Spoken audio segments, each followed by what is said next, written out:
Hello, അസ്സലാമു അലൈക്കും. നമുക്കിന്നിവിടെ ഒരു ചിക്കൻ കറി ഉണ്ടാക്കാം.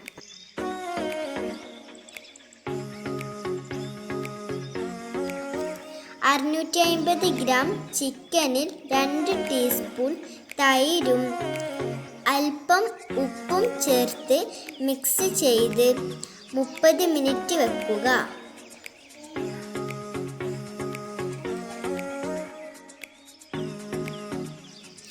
പാൻ ചൂടായതിനു ശേഷം 2 ടേബിൾ സ്പൂൺ വെളിച്ചെണ്ണ ഒഴിച്ച് അതിൽ 1/2 സ്പൂൺ ചെറിയ ജീരകം, ഏലക്ക 2 എണ്ണം, ഗ്രാമ്പു 4 എണ്ണം, കറുവപ്പട്ട 2 കഷ്ണം, ഒരു പച്ചമുളകും ഇട്ട് ഇളക്കുക.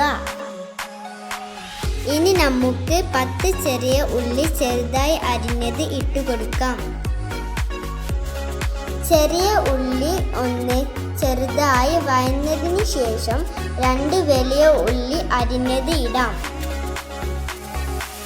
കുറച്ച് ഉപ്പും ഇട്ട് ഇളക്കി ഉള്ളി നിറം മാറുന്നത് വരെ വേവിക്കാം.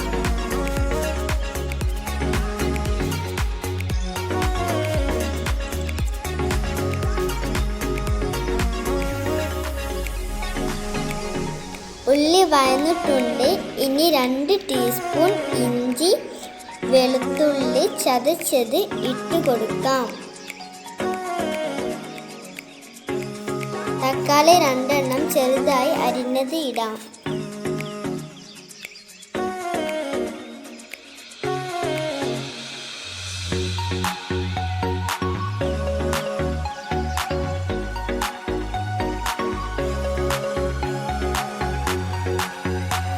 തക്കാളി നല്ല വഴറ്റിയെടുക്കണം. 1/2 സ്പൂൺ മഞ്ഞൾപ്പൊടി, 2 ടീസ്പൂൺ മല്ലിപ്പൊടിയും 1 ടീസ്പൂൺ മുളക് പൊടി ഇട്ട് ചെറിയ തീയിൽ പൊടികളുടെ പച്ചമണം മാറുന്നത് വരെ വഴറ്റുക. മുളക് പൊടിയെല്ലാം നിങ്ങളുടെ ടേസ്റ്റിനനുസരിച്ച് മാറ്റം വരുത്താം.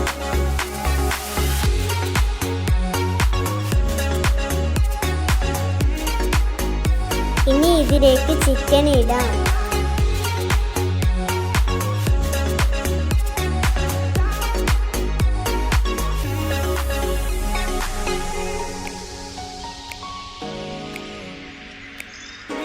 മസാലയൊക്കെ ചിക്കനിൽ പിടിച്ചതിന് ശേഷം നമുക്ക് 1/4 കപ്പ് വെള്ളം ഒഴിച്ച് ഇളക്കി മൂടി വെച്ച് ചെറു തീയിൽ വേവിച്ചെടുക്കാം.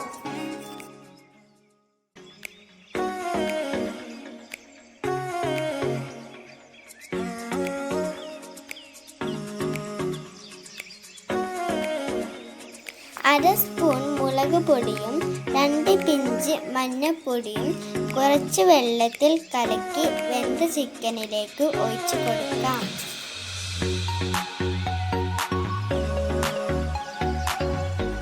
കറി ഒന്ന് തിക്കായതിനു ശേഷം 1/2 ടീസ്പൂൺ ഗരം മസാലയും 1/2 ടീസ്പൂൺ ചെറിയ ജീരകത്തിൻ്റെ പൊടിയും 1/2 ടീസ്പൂൺ കുരുമുളക് പൊടിയും ചേർത്ത് നല്ലവണ്ണം മിക്സാക്കി ഫ്ലെയിം ഓഫ് ചെയ്യാം.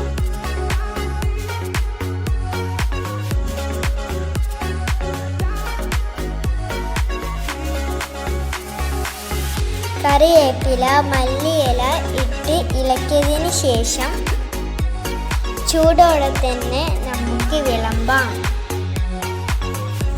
ഈ കറി ചപ്പാത്തിക്കും പൊറാട്ടയ്ക്കും ബെസ്റ്റ് കോമ്പിനേഷൻ ആണ്. Thanks for watching.